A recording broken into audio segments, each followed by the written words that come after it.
അപ്പോൾ ഇത് കപ്പലണ്ടിയാണ്, നോക്കി കപ്പലണ്ടിയുടെ വലിപ്പമൊക്കെ നോക്കി നമുക്കിവിടെ നിന്ന് അടുത്ത് തന്നെ മേടിക്കാൻ കിട്ടുന്നതാണ് കേട്ടോ. ഐലൻഡിൽ നിന്നാണ്. ഇത്രയും വലിയ കപ്പലണ്ടി നമുക്ക് എവിടെയും മേടിക്കാൻ കിട്ടില്ല. നമ്മൾ സെലക്ട് ചെയ്ത് നോക്കി ഇത്രയും വലിപ്പത്തിൽ നമ്മൾ ഇവിടെ കൊച്ചിയിൽ നിന്ന് നമുക്ക് മേടിക്കാൻ കിട്ടില്ല. ഇത് വരുത്തുന്ന കപ്പലണ്ടിയാണ്.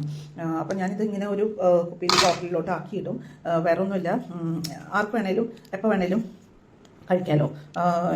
ഇത് ഞാനൊരു 3-4 മാസമായിട്ട് ഫ്രിഡ്ജിൽ കാത്ത് സൂക്ഷിച്ചൊരു സാധനമാണ്. ഇപ്പോൾ അത് ആ ക്രിസ്പി ഇത് പോയിട്ടില്ല, ആ ഫ്രഷ്നെസ് പോയിട്ടില്ല.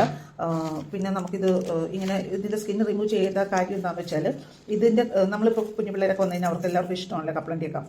ഒത്തിരി പേർക്ക് ഇഷ്ടമാണ്, വലിയ ആൾക്കാർക്കും അങ്ങനെ ഇന്നാണെന്നൊന്നുമില്ല, എല്ലാവർക്കും ഭയങ്കര ഇഷ്ടമാണ് കപ്പലണ്ടി. അപ്പോൾ കഴിക്കുമ്പോൾ ചിലപ്പോൾ ഈ തൊടി ഇങ്ങനെ എടുത്തിട്ട് കളയുന്ന ആൾക്കാരുണ്ട് അല്ലേ.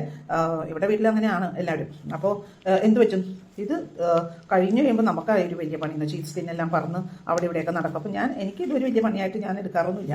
ഞാൻ അതിനൊരു 10 മിനിറ്റ് സമയം കളഞ്ഞ് കഴിഞ്ഞാൽ പെട്ടെന്ന് എനിക്ക് ഇത് ബോട്ടിലോട്ട് ആക്കി ഈ ഡൈനിങ് ടേബിളിൽ വെക്കാം. അപ്പോൾ ഇത് ഒന്ന് പേറ്റി കഴിഞ്ഞ് കഴിഞ്ഞാൽ തന്നെ ഇതിൻ്റെ എല്ലാം സ്കിന്നൊക്കെ റിമൂവ് ആയി കിട്ടും.